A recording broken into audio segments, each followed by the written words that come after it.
Most skinny fat guys think the answer is to bulk up and add some size. And I get it. You want bigger arms, chest, shoulders, all the good stuff. But it's exactly what keeps you stuck in the same spot year after year and not seeing the change in the mirror that you want to see. In this video, I'm going to show you exactly what you need to do to fix your skinny fat dilemma using an example of one of my own clients so you can stop feeling like you're in that trap between cutting and bulking. So let's get stuck in. So what most guys tend to do is they flip between two modes. Say cut for a few weeks with a rapid mini cut, crazy restrictive diet and barely hanging on for a few weeks. But then you immediately feel like a bit of a twig, you feel too skinny, so you panic and go straight back to bulking. Problem is, it's not usually proper bulking, it's lazy overeating for a few months, not actually following a structured regime or routine. So the waistline ends up creeping up a little bit too fast and then you panic again and start to go into another mini cut. So neither phase lasts long enough to really work.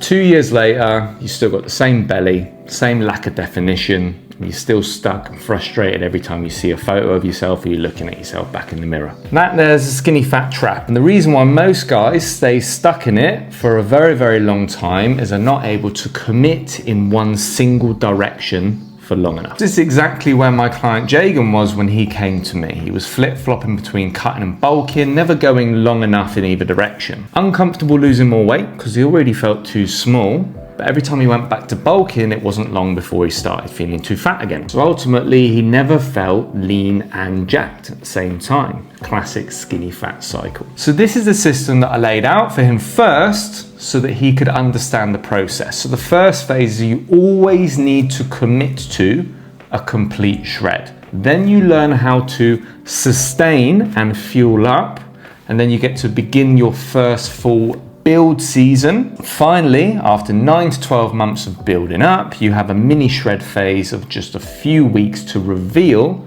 all of your hard work. So that is the 4-phase system that I have taken a lot of my own clients through, but it always starts with completing the shred phase first. See, your body fat percentage ultimately dictates how long and how effectively you can build muscle without your waistline getting out of control. The leaner you are before you start a build phase, the longer you can run it for before you need to worry about cutting again. Which means instead of gaining 5 kilos and immediately feeling soft and fat again, you can actually stay in the build long enough to grow. So we need to get, as I like to call it, lean first, so that then you can run an entire build season where you can focus solely on gaining mass. So with Jagen, the first thing we did was commit to the shred, obviously, just like I said, properly this time, and his first 8-week sprint got him leaner than he'd been in quite a number of years. And it was at that point, just like a lot of guys, he wanted to start bulking up. He had more muscle showing, he looked better,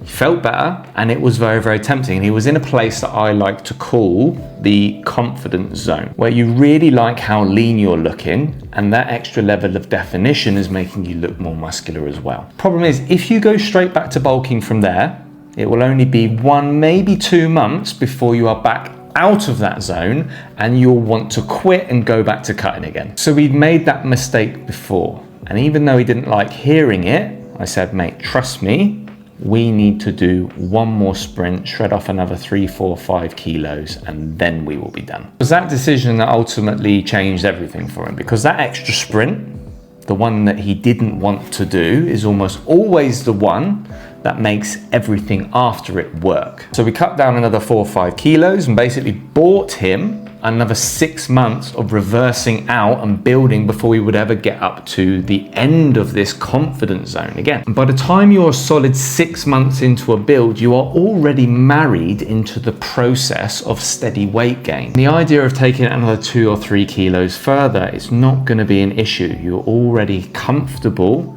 with gaining a bit of weight, and you know that it's only going to be one short little reveal sprint to peel off those extra 1 or 2 layers that you've gained. So the reason most skinny fat men ultimately stay stuck for years is because they never follow a structured system that enables them to fully commit to each individual phase. They're too busy trying to do everything at once and ultimately not seeing any change in the mirror. So remember, finish the shred properly, take it past that confidence zone that you get in, then you get to enjoy an entire building season getting proper jacked without worrying about that niggling little waistline. So if you want to see exactly what this looks like for you, I've got a free physique roadmap builder where it takes your physique and using my 4-phase system maps out exactly how long each phase is going to take you. And just for a bit of fun, it does generate how you could potentially be looking in 12 to 18 months time. Plus it's also got a free 8-week workout program and metrics calculator all built in there for you to get started on as well. So go to the links below to get your hands on that. Anyway, I hope you enjoyed this video, found it useful. Please comment any questions that you might have, anything that you're unsure about. Don't forget to grab that physique roadmap, obviously. And if you want a full deep dive on that 4-phase system, I will leave a video somewhere here that you can click on and you can check out next.